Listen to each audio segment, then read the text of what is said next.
Okay, this video is going to cover chapter 11, which is on qualitative designs and data collection. And then it's also going to cover the very limited number of pages that I asked you to be responsible for from chapter 12. Then that's just pages 282 to 288. So I'm going to be covering both of these chapters in this video. And we're going to start off, as always, like a reminder of what we should already know. So we have spent a lot of time in this class focused on deductive research, the type of research that begins with ideas, that you do an extensive literature review, you form a hypothesis, then you go out and collect your data. This is the type of research that the 8-step research model pretty much closely aligns with. Finally, we're going today, in this video, we're going to be spending some time on the other type of research that we do in sociology, which is inductive research, where you have a question and you go out and collect data, and you analyze and interpret it, and you relate it to prior research, and then you form new ideas that might lead you going out and collecting data again. So you might do multiple iterations of data collection in order to kind of finally flesh out your ideas. Unlike deductive research, there is no hypothesis, and oftentimes the questions that you're asking are open-ended, and they deal with you trying to describe or explore phenomena as opposed to explain it. If you're thinking about in terms of the research methodologies themselves, qualitative research is collecting data that cannot be quantified, oftentimes in the form of textual data. And it's interested in in-depth knowledge of social life, institutions, and processes. And so this would be things like focus groups, participant and non-participant observation, in-depth interviews, archival research, and we're going to talk about all those things in more detail for the first time in this video. Because of the kind of time constraints of collecting and analyzing this form of data, you usually have much smaller sample sizes, and they are not necessarily representative, and you oftentimes cannot generalize to the larger population. And that's okay though, because that's not necessarily, that's not necessarily your goal when you're doing qualitative research as opposed to quantitative research. So now let's get into what the book has to say about qualitative research. So they start off by, kind of comparing it to quantitative research. And it says, quantitative research, for all its evident strengths, has difficulty resolving these sorts of questions about meaning and providing a deeper understanding of the context within which meanings emerge and are played out. So qualitative research, you're interested in interpreting and understanding behavior as opposed to explaining it.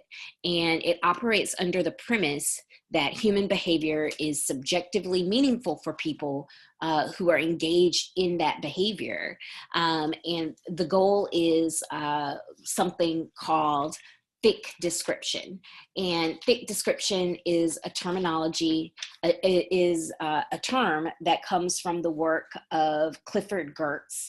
And he was an anthropologist. But a thick description is basically offering a vivid account of the social interactions taking place between people, seeks to put those interactions against the wider cultural framework that serves as a background for those further interactions. I've had students say, especially in class when we've talked over the example that the book provides, the wink, they're like, oh, it's basically overthinking and overanalyzing. And I'm like, okay, yeah, that's maybe a good way to think about it, right? You're exploring all possible interpretations, all possible meanings that could be underlying an interaction.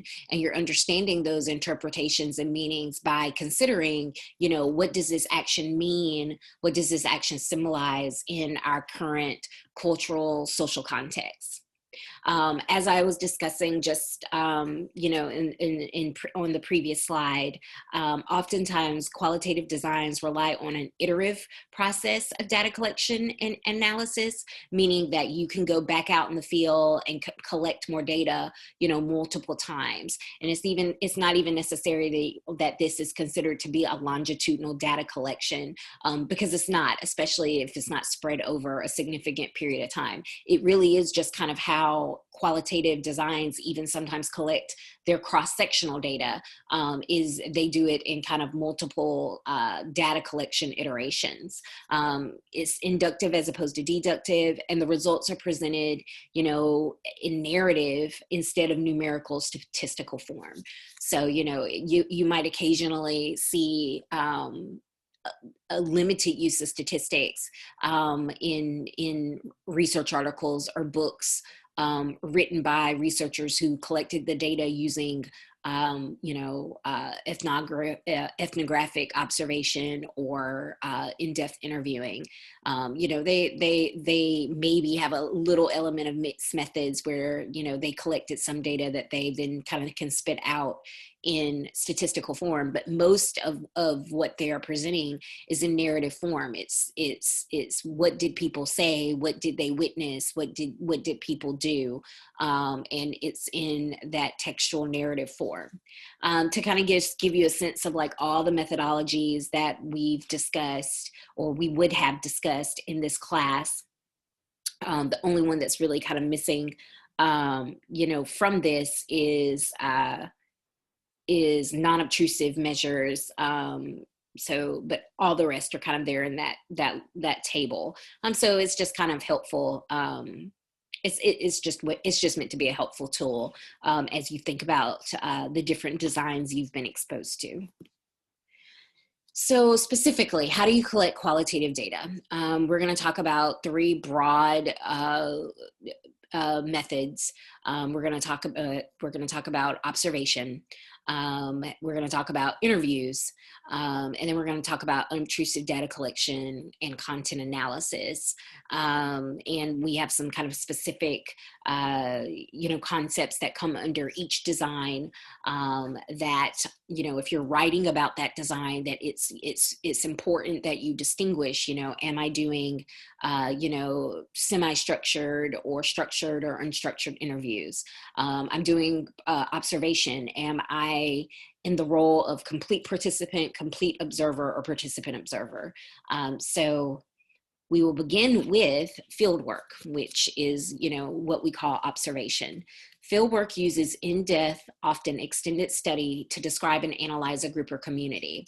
A specific type of fieldwork is ethnographic fieldwork, where the result is an ethnography. Kind of the two components that make ethnographic fieldwork unique from other types of fieldwork is almost always the focus is on understanding a culture. You know, it could be a culture like a culture outside of America. It could be a subculture within America, but you are enmeshing yourself in a group in order to understand their culture, their values, their norms, their you know, their language, you know, all of the cultural terms. And the other kind of key thing about ethnographic fieldwork as opposed to other forms of fieldwork is the expectation is you really are in the field for an extended period of time. Different experts make different recommendations, but oftentimes, you know, 6 months is the minimum for ethnographic fieldwork, and I've heard other people go up say really it's a year. That should be the minimum amount of time that you're enmeshed in a culture doing ethnographic fieldwork before you can kind of successfully claim that, you know, you've gathered all that you need to gather in order to understand that culture. For all fieldwork, whether it's ethnographic or not, it involves going out into the real world and observing situations that you do not manipulate at all. So this is not an experimental or quasi-experimental, this is not that type of methodology. This is not experimental, you know, research. Where do you go? That place is called the field site. And we'll talk a little bit more in upcoming slides about, how do you gain entry to your field site, especially if it's private. But, this is anywhere that you are interested in studying what is going on there. So if you're interested in how people's social interactions with retail clerks have changed during the pandemic, then your field site might be your local mall. If you're interested in how do children's goodbyes to their caretakers when they're getting dropped off from school, how do they vary over the span of a school year, then your field site is the school. So what do you do when you're on your field site? Well, obviously you're going to be observing what is going on in that location, but it's not just you're going to be observing, because it's not like you're the invisible woman or man. So to some extent, you might also be participating in the social interactions, you might be involved, you might be influencing what's going on, and that isn't inherently unacceptable, but you do have to be very clear about what is going to be your position out in the field. Are you going to be engaging in participant observation? And if you're engaging in participant observation, you can kind of have two roles. You can either be a complete participant, where, this is probably, you're writing about a group that you're part of. You are part of this field site. So, if I wanted to write about college student behavior from my vantage point as a professor, I am, for that study, I am a complete participant, right? I am actively participating in that social context. I am engaging with my with the people I am observing. I'm also routinely engaging with them through my capacity as a professor. I'm a complete participant. The other way you could do a participant observation is that you can be a participant observer, right? Where you are not necessarily integral, to the social interactions. You aren't necessarily part of the group, but you do make your presence known. You do interact with the respondents. You do, take part in some social interactions or events, but more so from the position of as an outsider who they are letting participate, as opposed to a true insider, which is what you would be if you were a complete participant. It is worth noting that there are oftentimes real ethical concerns when people are complete participants, and there is, especially with participant observation and ethnographies, there's this concern over what's called going native, where you kind of become so absorbed in what is happening that you kind of forget your role as being a researcher, and you lose some objectivity because of that. But whether you are a complete participant or participant observer, but particularly if you're a participant observer, there is a real importance of building rapport with the people that you are observing and you are interacting with to some extent, because they are allowing you this entryway into their lives. They're allowing you to kind of, observe what they're doing and who they're doing it with. And obviously that will go a lot better if they are comfortable with you. Now, the other kind of way that you can do fieldwork is as, non-participant observation. And in non-participant observation, you are what is called a complete observer. And so a complete observer is a researcher who is just observing without participating or experiencing the dynamics that the participants are going through. It allows you a greater degree of objectivity, but kind of the negative trade-off of this is you may not be able to fully experience because of that distance you're keeping between you and the people you're observing, you may not be able to fully experience and thus may not fully understand, what it is that you're witnessing. And so this type of observation, non-participant observation, obviously, makes more or less sense depending on the type of question that you're asking. Whether you're doing participant observation, non-participant observation, you are looking to gain an understanding of the group, the setting, or the context.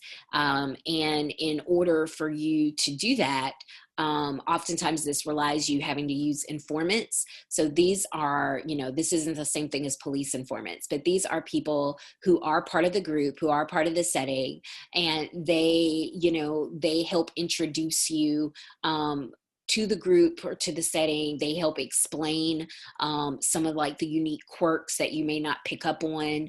If you need, if you're interested in, witnessing specific interactions or interacting with specific type of people in the group, then they help you with that.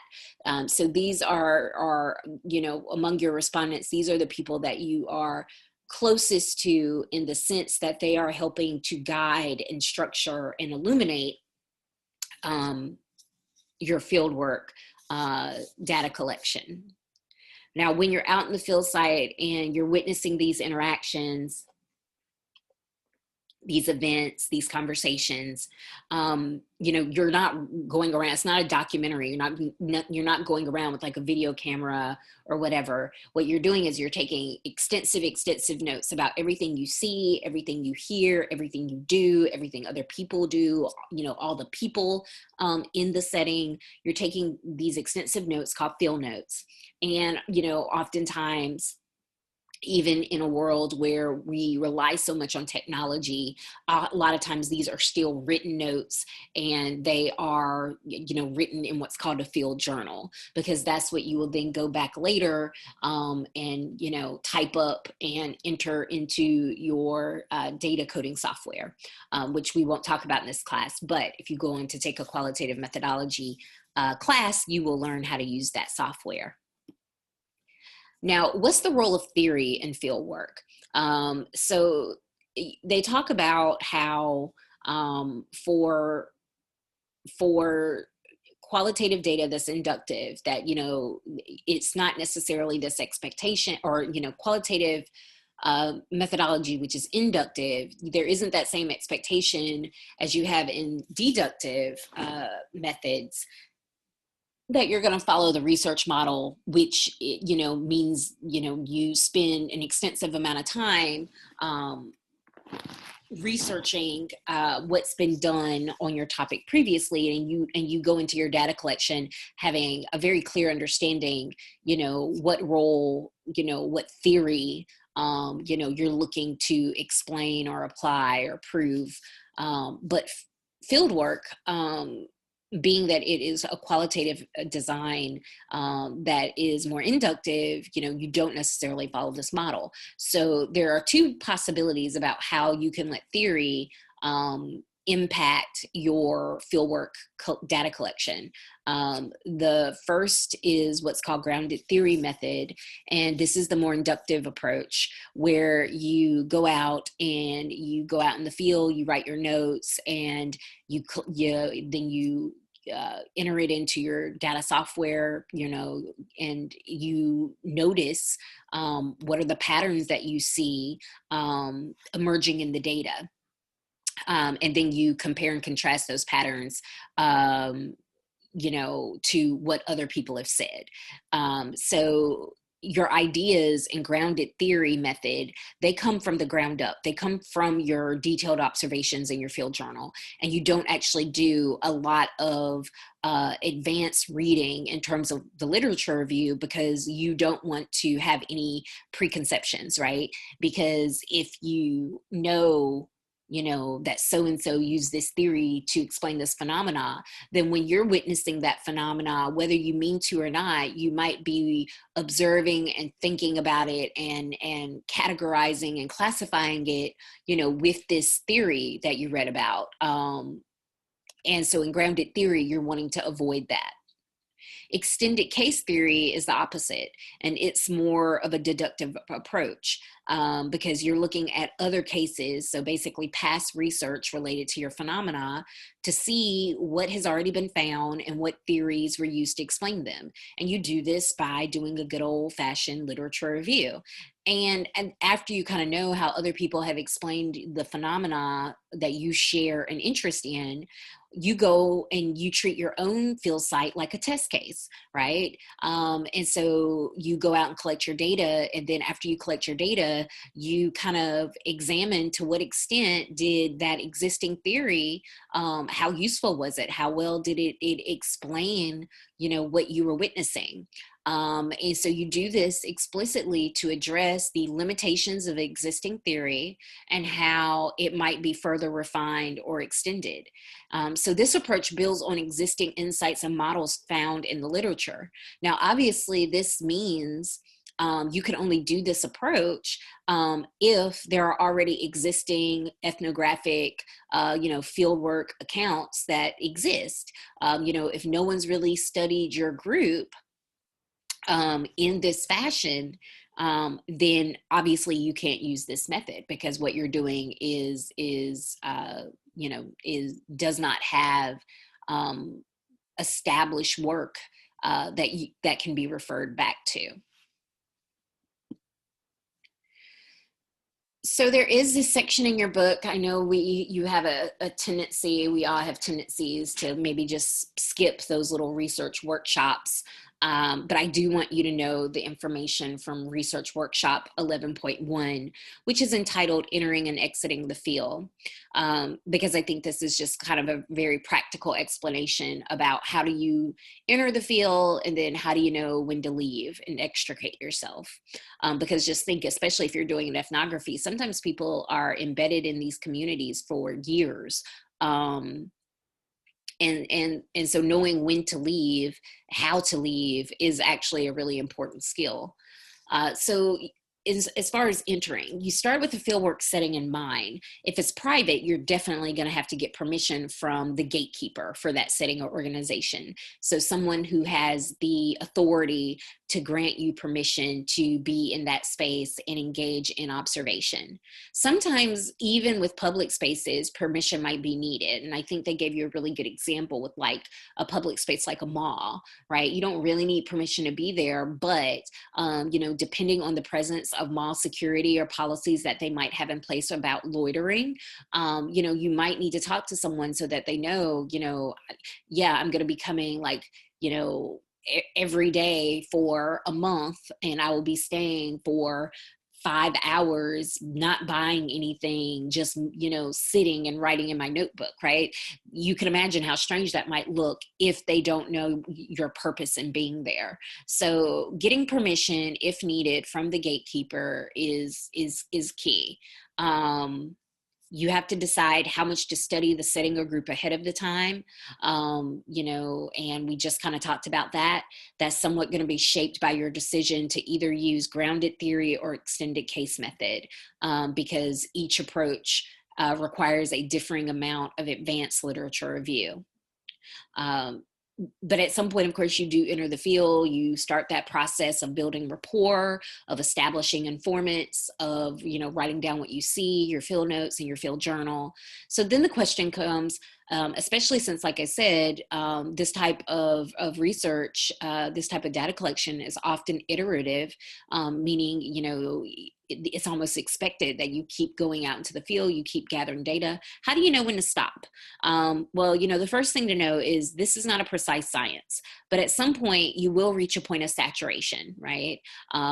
Where you are no longer seeing anything new or unexpected. You're really just getting repeating patterns that you have already sufficiently established.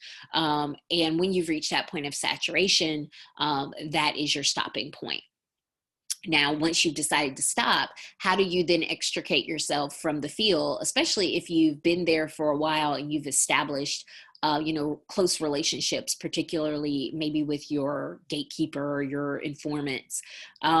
You'll have to decide what type of relationship do you want to have with them moving forward. Do you want to remain in their lives? Do you want to remain in contact in some type of capacity?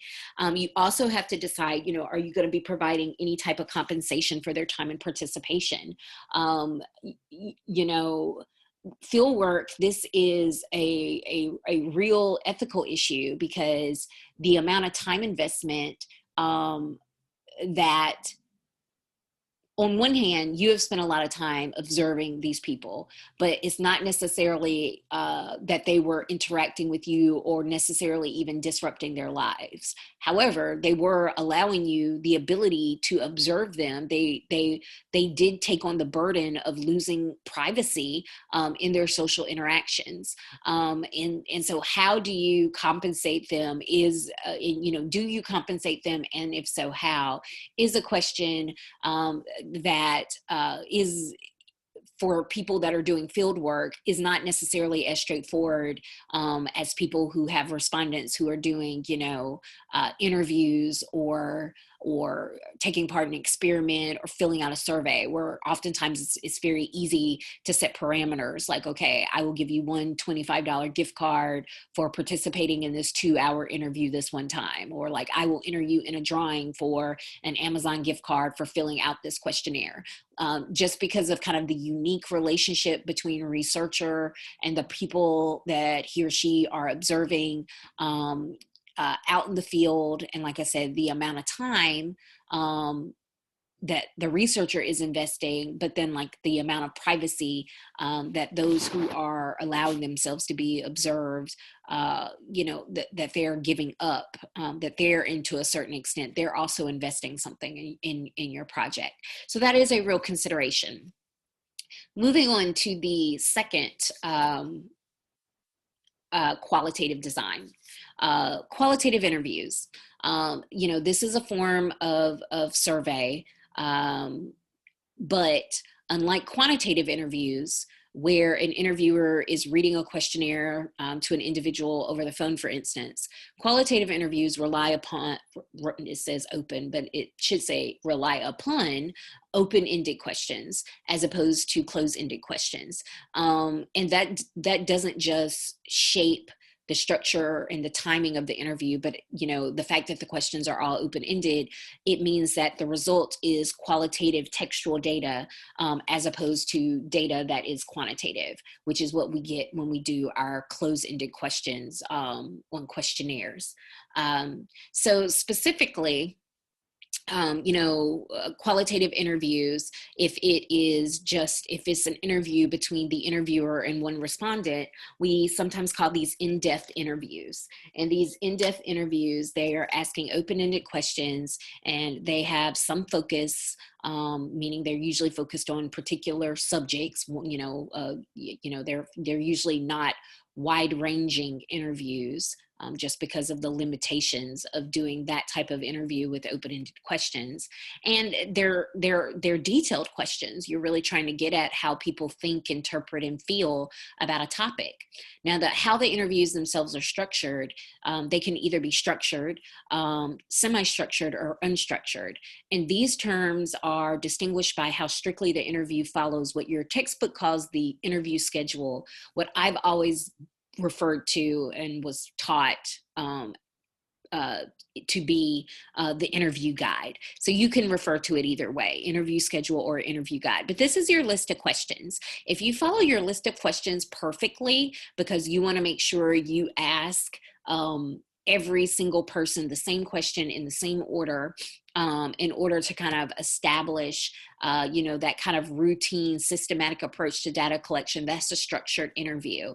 If, you have a list of questions that you ultimately want to ask, but largely your interview is unstructured, you let the conversation and what the, respondent says kind of dictate the content and the pace, meaning that you might ask a lot of individuated probes and follow-up questions in each interview, so that each interview winds up being a fairly distinct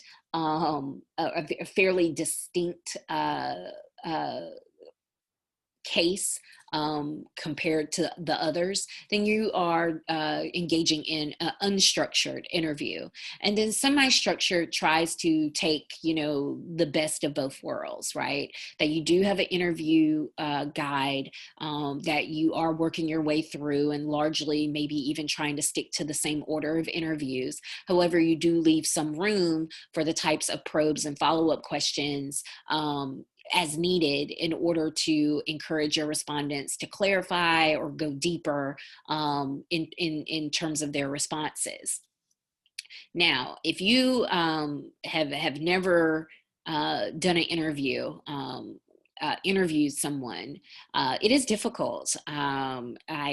This is what I did when I did my senior thesis, my honors thesis when I was in college, and I learned that it is a skill. And similarly, writing a strong interview guide also requires work and practice.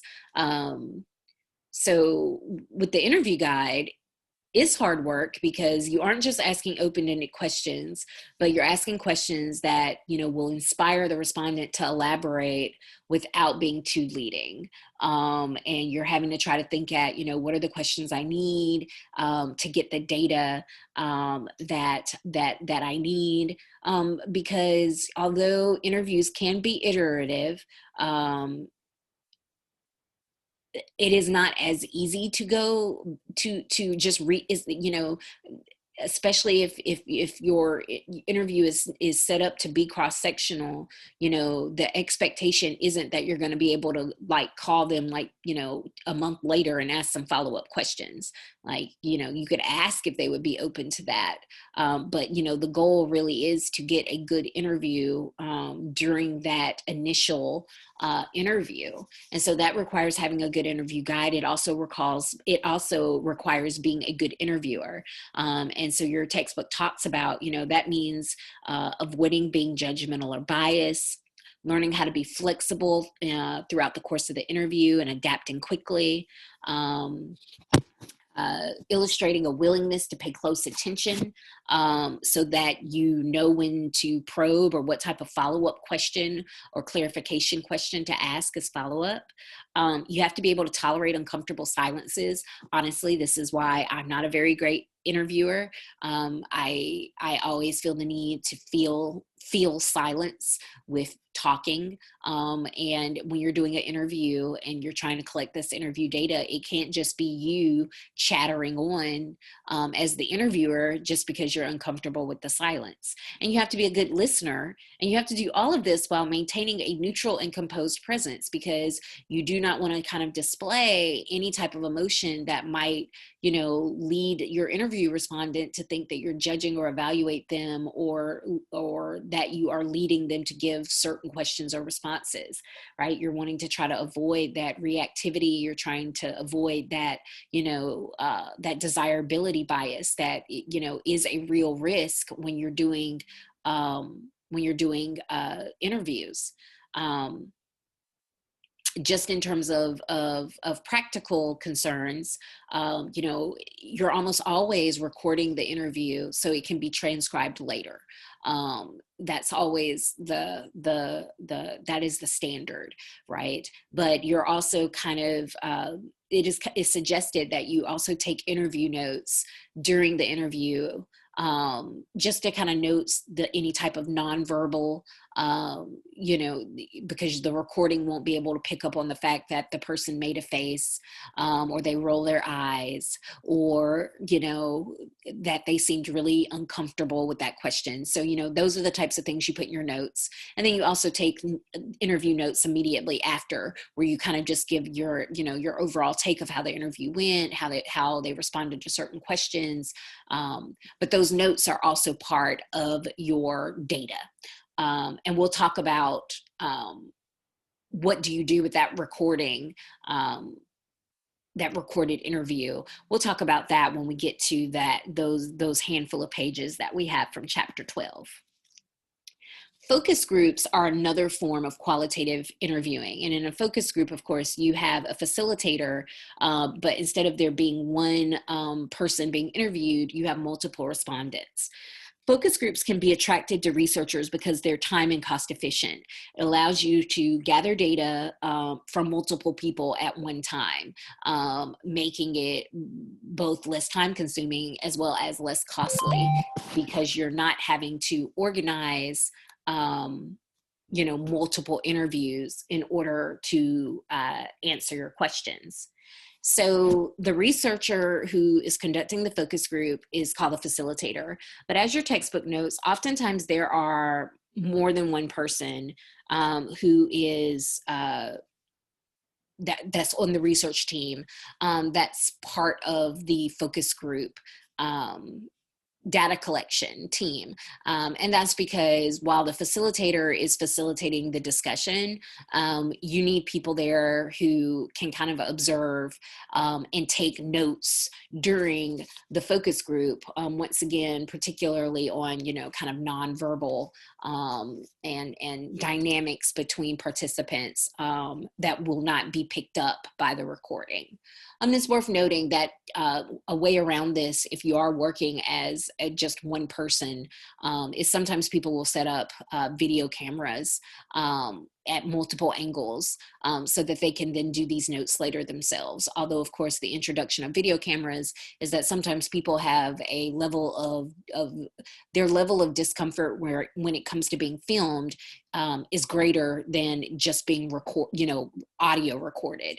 And this might impact their participation and their overall kind of ease and comfort with answering the questions. So, some things you have to think about if you're leaning towards a focus group is, you aren't going to be able to answer any questions related to individual behavior with this design because you're not actually witnessing behavior. You're talking about a topic, but it's not. So focus groups are not necessarily going to be a good alternative for a question that would be better answered through one of the observation methods. People might influence and bias each other's responses. So even though you're saving time and money by interviewing, basically interviewing multiple people at a time, unlike an in-depth interview where it's just one-on-one, a focus group, it might make people more likely to share, but it also might make them more likely to share the type of answer that they see other people sharing and that they feel like is socially desirable and publicly accepted. So just know that for certain topics, a focus group may not be your best design. And then finally, if your participants are overly similar, despite the number of people, because of doing focus groups instead of one-on-one interviews is a way to make your sample bigger without requiring, additional time investment on your part. But if the people are very similar to one another, in this way, they're no more representative of the larger population than if you were just doing a smaller sample of in-depth interviews. Although, of course, that last one, you can try to address this by having very diverse focus groups, either diverse people in one focus group or different focus groups set up around specific demographic characteristics, meaning, maybe if you're interested in, this question and you're thinking that it might be impacted by race and gender, you might have focus groups that are largely comprised of people of one race and one gender, and then your next focus group is another race and another gender. So there are ways around that third one. And then, although, and this should just be evident, if you're really wanting people to share really personal stories, things that might be really private, that they might have confidentiality concerns about, a focus group may not be the best design for this because obviously it's not private, it's not confidential in the sense that even though you can have people sign things saying that they'll promise to keep it confidential, you have just a lot more people involved in the data collection process than when it's just a one-on-one in-depth interview. But certainly focus groups can be very useful for certain topics, and they're very popular, especially in the fields of entertainment and marketing, right? This is how they collect data on whether or not people like the new flavor of Diet Coke or what they thought of the latest Star Wars movie. So there are some fields that focus groups are routinely utilized in. The final qualitative design your book discusses is unobtrusive data collection. And then they put content analysis as, under that as being a form of unobtrusive data collection.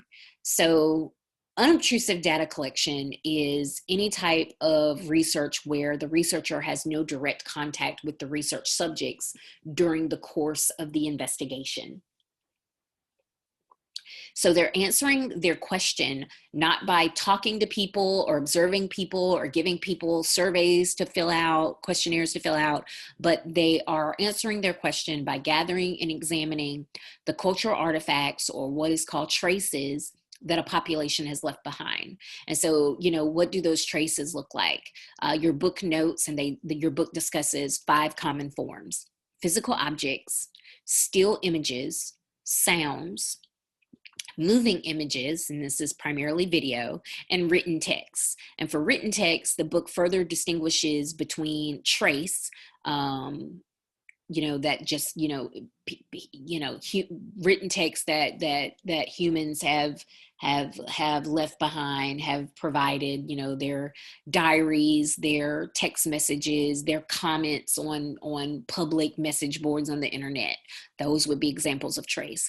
Archival data, this is data that is collected by an institution for a specific purpose. So if you are looking at like any of like the records that are collected by government entities, things like marriage certificates, birth certificates, death certificates, all of that would be examples of archival data.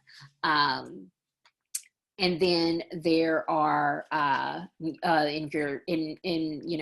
court records, medical, release, and, like hospitals, of course, have data. If you're thinking about universities, if your student transcripts, their admissions, packets, right? All of that's archival data.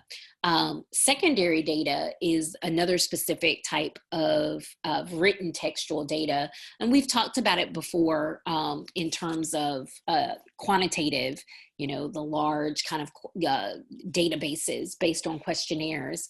But secondary data can also be qualitative in form if you get access to someone's, interview notes, someone's field notes, someone's transcribed interviews. And the distinction with secondary data is that, of course, this is data that's been collected systematically and scientifically follows a specific research design by the first investigator.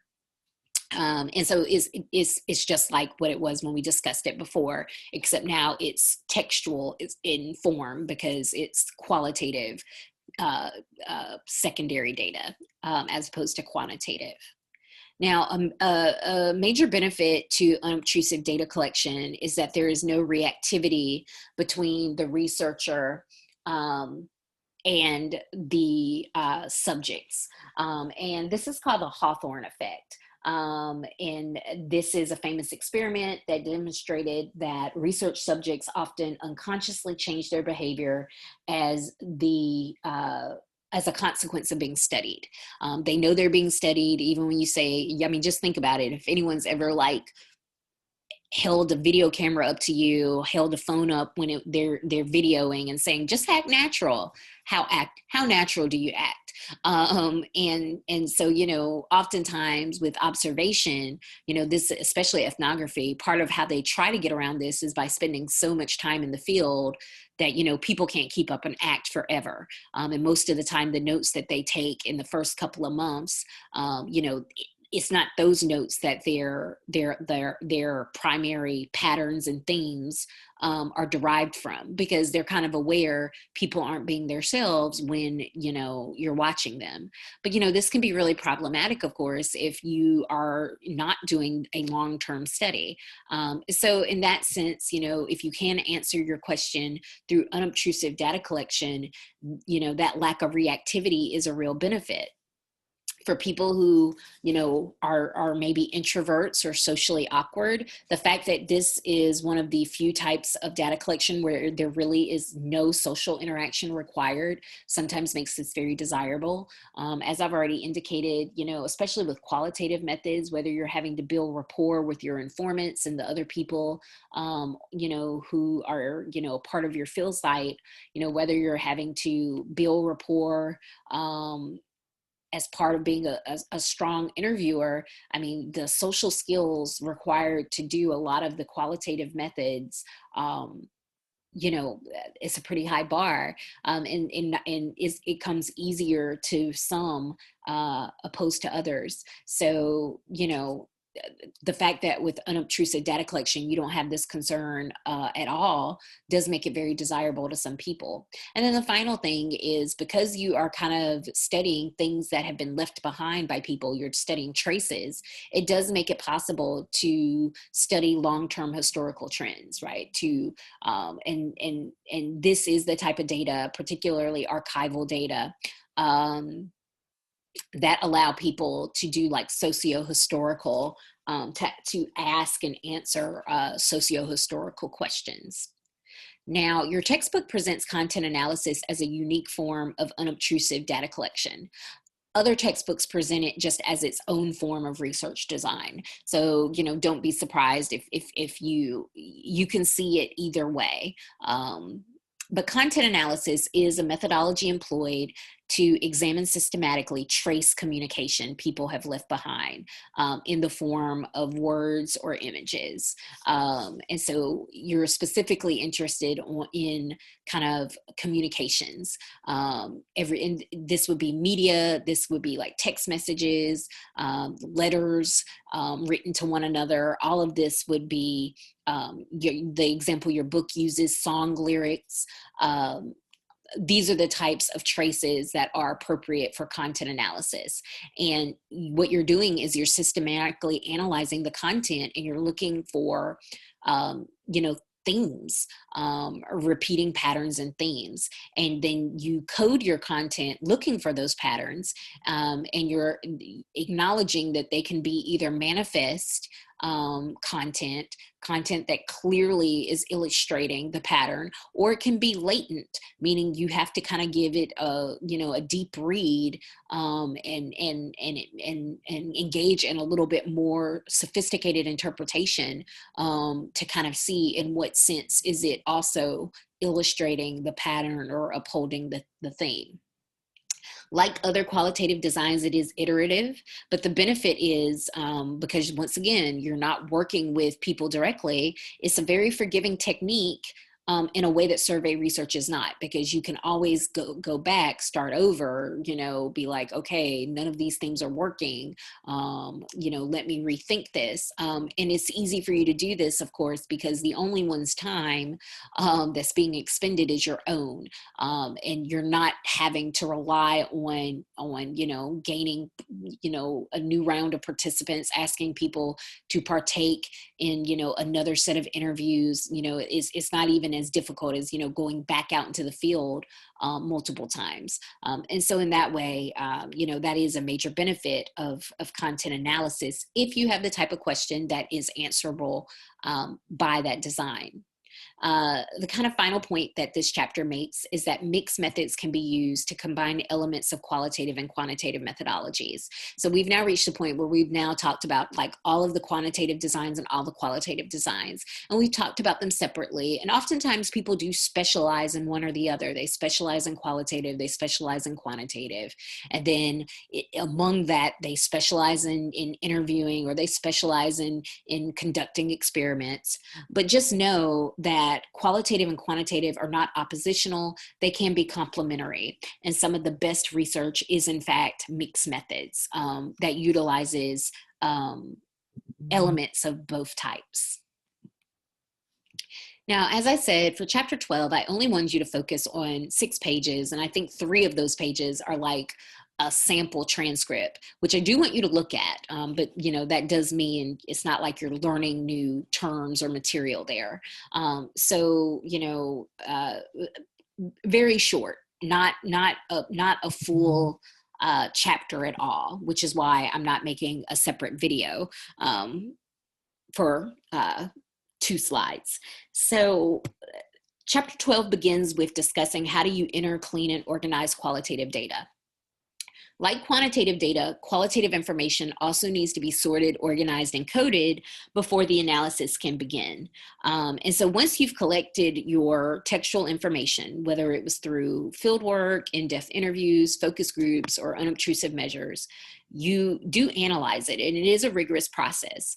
And if you're curious as to what that process looks like, you can read the entirety of this chapter, but in my personal opinion, I strongly believe that even more so than quantitative analysis, qualitative analysis really just makes sense when you're doing it, when you have the ability to practice it, to, you know, read about the software, but then also, you know, have the software available to you so you can really see, you know, what does this process, what does this type of analysis look like? And the great news is, you know, we do offer that type of class in our department. You can take the qualitative methods class, you know, once you pass this class.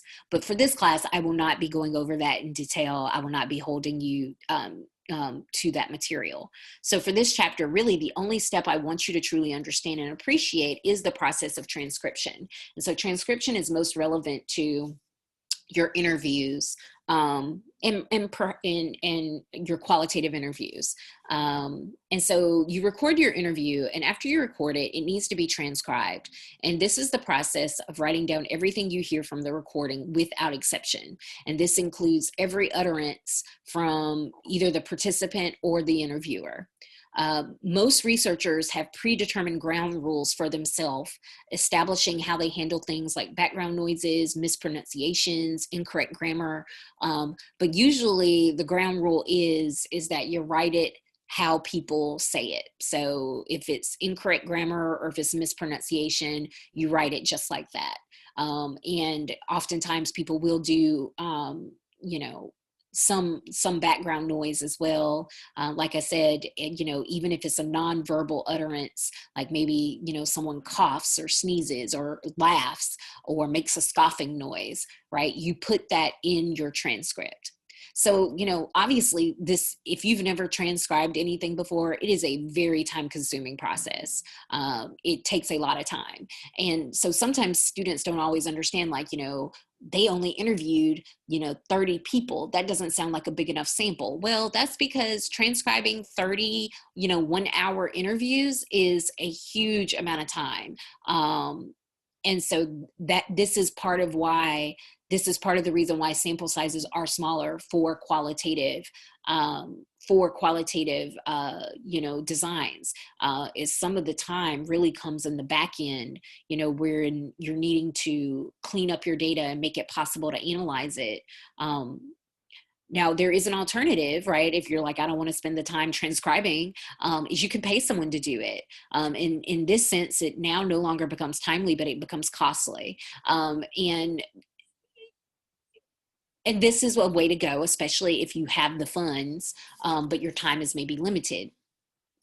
The kind of major drawback to doing it that way is that you really do learn and pick up on themes in your interviews, even as you're transcribing, because you're having to re-listen to them so many times in order to get the transcription right, that, you know, it's kind of a pre-step in your analysis. If you hire someone else to do it, you're skipping that whole pre-step. You know, so you'll be looking, you know, they'll give you the transcriptions, and you'll be looking at them with pretty fresh eyes. in it, because, you would have largely probably forgotten, the interviews themselves. And because you didn't transcribe it yourself, you're not going to be as familiar with your own interviews as someone who did transcribe it themselves. This is another reason, though, why having those interview notes to help jog your memory about how certain interviews went, how certain interview respondents, acted. This is another reason why those interview notes are useful.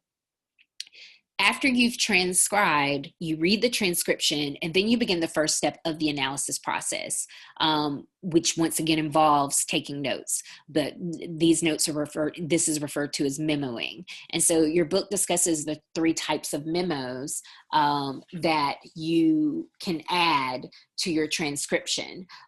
There is theoretical memos, and theoretical memos are like it sounds like theory. This is where you're taking notes, basically linking